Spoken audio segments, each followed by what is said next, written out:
රත්නත්‍රය කෙරෙහි පිළිපැදිය යුතු ආකාරය. රත්නත්‍රය සරණ ගියා වූ බෞද්ධයා විසින් එය අමතක නොකොට නැවත නැවත රත්නත්‍රය සේවනය කළ යුතුය. රත්නත්‍රයට මහත් භක්තියක් හා අවනත බවක් යටත් බවක් සෑම බෞද්ධයෙකු කෙරෙහිම තිබිය යුතුය. රත්නත්‍රයට තමාගේ උසස්ම ගෞරවය පිරිනැමිය යුතුය. හැකි පමණින් එයට පූජා සත්කාර කළ යුතුය. දැන් බුදුන් වහන්සේ අප ඉදිරියේ නැති බැවින් උන්වහන්සේට කරන්නා වූ ගෞරවය හා පූජාව දාගත් මහබෝපෙති පිළිම ආදී පූජනීය වස්තුව කෙරෙහි පැවැත්විය යුතුය. ඒ පූජනීය වස්තුන්ට සෑම කල්හිම ගෞරව කළ යුතුය. විහාර ගෙයකට බෝරුකක් සමීපයට දාගැබක් සමීපයට යන කල්හි රජකු ඉදිරියට යන්නාක් මෙන් ගෞරවයෙන් යා යුතුය. උඩ ඉසලා හිස්වැසුම්ලා දෙවුර වසා පොරවා නොපිවිසිය යුතුය. ඒ ස්ථානයන්ට වහන් පයලා නොපිවිසිය යුතුය. ඒ ස්ථාන අපවිත්‍ර වන ලෙස අශුද්ධ වූ පා ඇතිව නොපිවිසිය යුතුය. සිද්ධස්ථානයකට පැමිණි කල එය කුණු කසල වලින් අපවිත්‍ර වී තිබුණු දුටුවහොත් පවිත්‍ර කිරීමද බෞද්ධයාගේ යුතුයකමකි. සිද්ධස්ථාන නොනැසී පවත්තා පරිදි කැඩුම් බිඳුම් සංස්කරණය කිරීම හා ඒවා වැඩි දියුණු කිරීමද බෞද්ධයාගේ යුතුයකමකි. විහාරස්ථානවලට පූජා තිබෙන බුද්ධ සන්තක වස්තුව විෂක් මෙන් සලකා ඒවා තමාගේ ප්‍රයෝජනයට ගැනීමෙන් වැළකී යුතුය. බුද්ධ සන්තක වූ සුළු දෙයක් වුවද තමාගේ ප්‍රයෝජනයට ගැනීමෙන් ගෙවා ගැනීමට දුෂ්කර නපුරු විපාක ඇති පාපයක් අත්වන බව මතු දැක්වෙන කතාවෙන් දත යුතුය.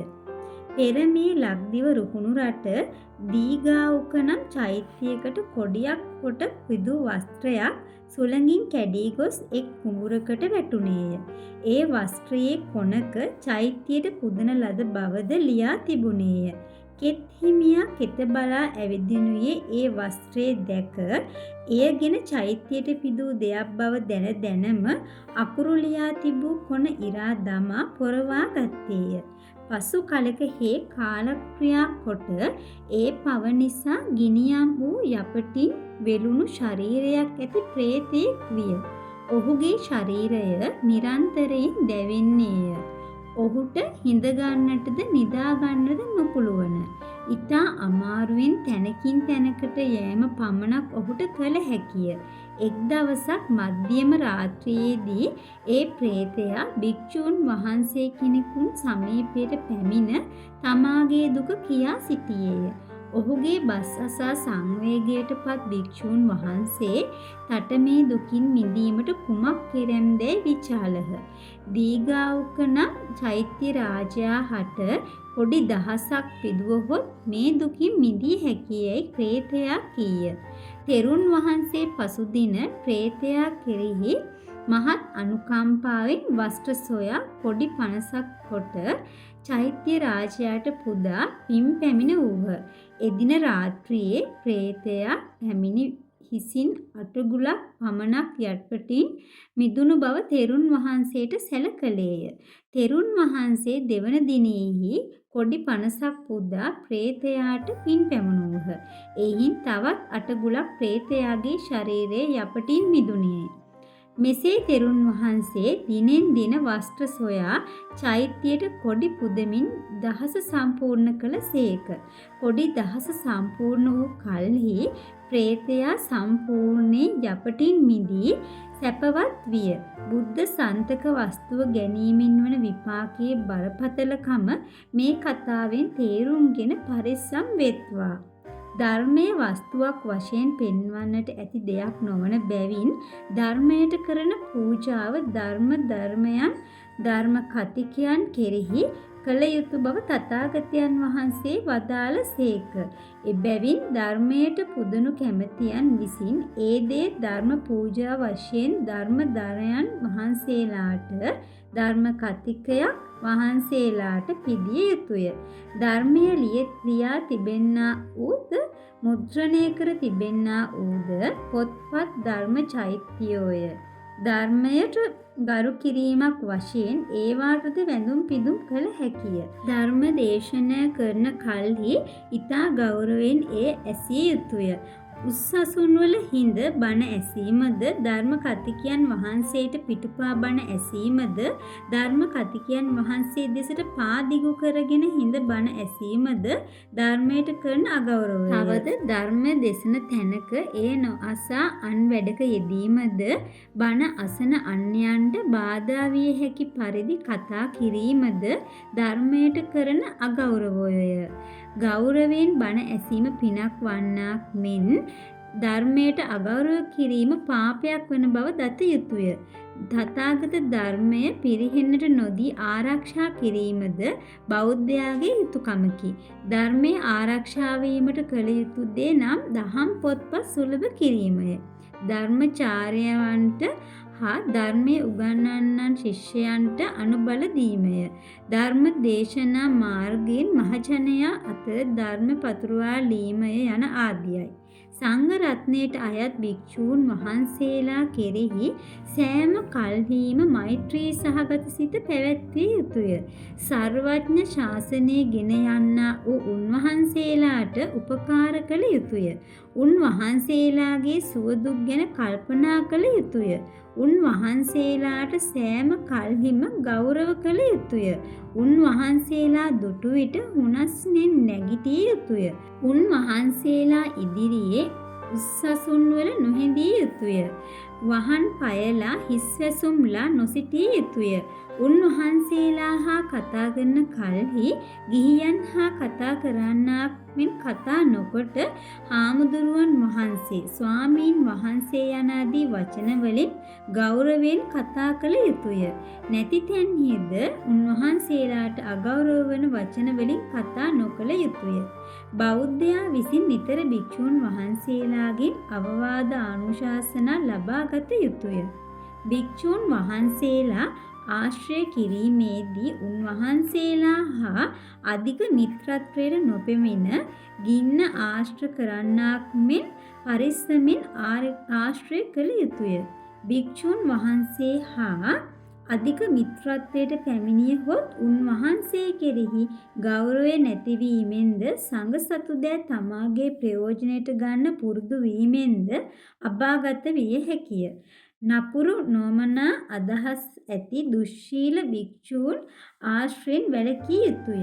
පෙර එක් වාසිකාවක් පාප භික්ෂුවකගේ අනුශාසනය පිළිගෙන සිල්වත් භික්ෂූන් වහන්සේලාට ගර්හක් කොට ඒ භික්ෂුව සමග වැසිකිලි වලක ප්‍රේතිව උපන්නීය. තමාට අවවාද අනුශාසනා ලබා ගැනීම හා උපස්ථාන කොට පින් සිදු කර ගැනීමටත් මිස අන් ලාභයක් ප්‍රයෝජනයක් සඳහා භික්ෂූන් ආශ්‍රය නොකළ යුතුය. තමා විසින් භික්ෂූන් වහන්සේට කෙතෙක් උපකාර කළත් ප්‍රත්‍යුපකාර වශයෙන් උන්වහන්සේගෙන් ආගමික කටයුතු හැර අනෙකුත් බලාපොරොත්තු නොවිය යුතුය. භික්ෂූන් වහන්සේලා එක්විසි අනේසනයෙන් වෙන්ව වාසය කළ යුත්තෝය. තමාට සංග්‍රහ කරන දායකයන් සතුටු කරවීමට ඔවුන්ට සංග්‍රහ කරන්නට ගියහොත් භික්ෂුව වරදට පැමිණේ. එබැවින් සිල්වත් භික්ෂූන් එසේ නොකරති. එබැවින් බෞද්ධ ගෘහස්ථයා විසින් භික්ෂූන් වහන්සේගෙන් යම් කිසිවක් ලබාගත නොහැකි වීම නිසා හෝ උන්වහන්සේලව වැඩක් කරවාගත නොහැකි වීම නිසා හෝ භික්ෂූන් වහන්සේට නොකැපිය යුතුය. ඇතැම් අලජ්ජී භික්ෂූහු ගිහියන් සතුටු කරවා ගැනීම පිණිස ඔවුන්ට යම් යම් දේ දෙති.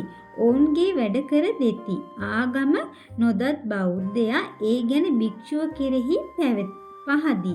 නියම ලෙසට ආගම අදහනු කැමති බෞද්ධයා විසින් එබඳු භික්ෂූන් ආශ්‍රයෙන් වැළකිය යුතුය. භික්ෂූන් වහන්සේලා විසින් නොකළ යුතු දේවල් දැන ගැනීම ගිහියන්ටද ප්‍රයෝජනවත් බැවින් එක්විසි අනේසනය මෙහි දක්වනු ලැබේ.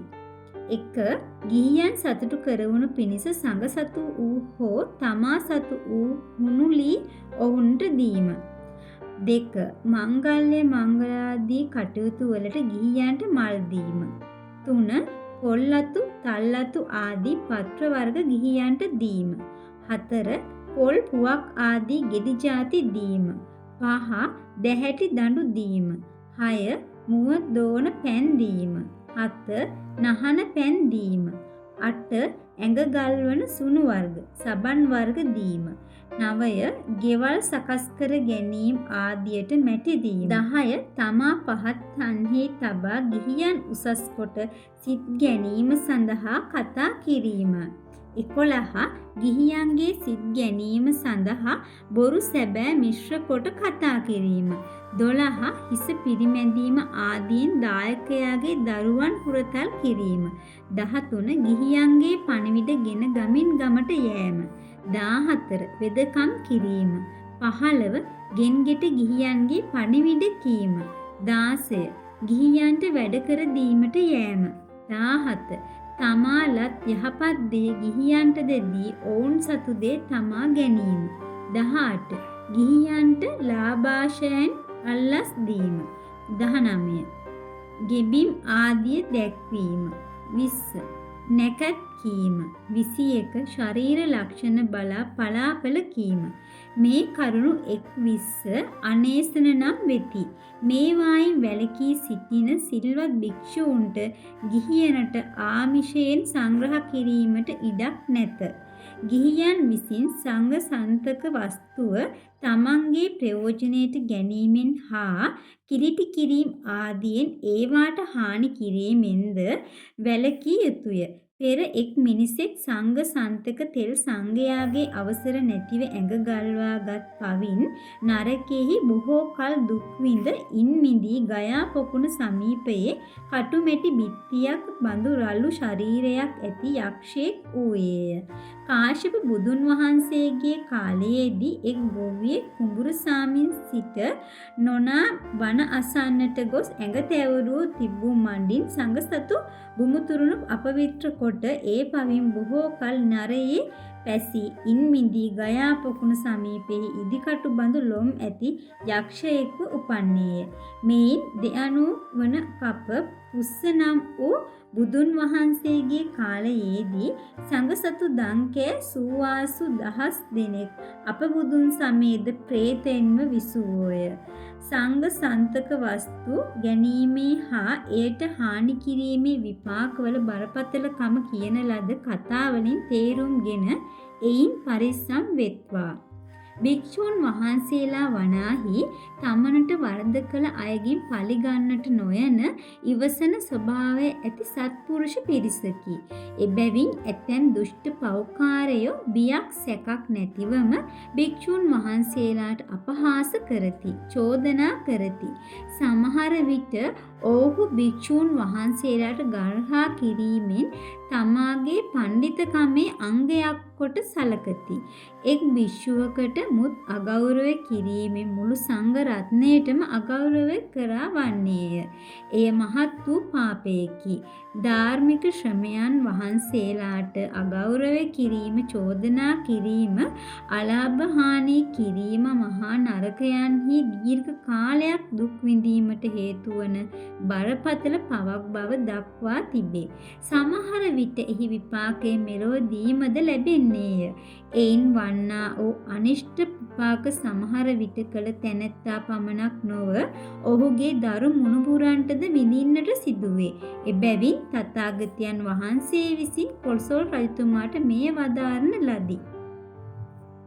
ගිය මඟ දවා හලු කරන්නා වූ ගින්න යම් කලක වනයක් දවාද කාලය ගතවීමෙන් පසු ඉතිරි වූ මුද්වලින් ලියලා නැවත එහි ගස් ඇති වන්නේය.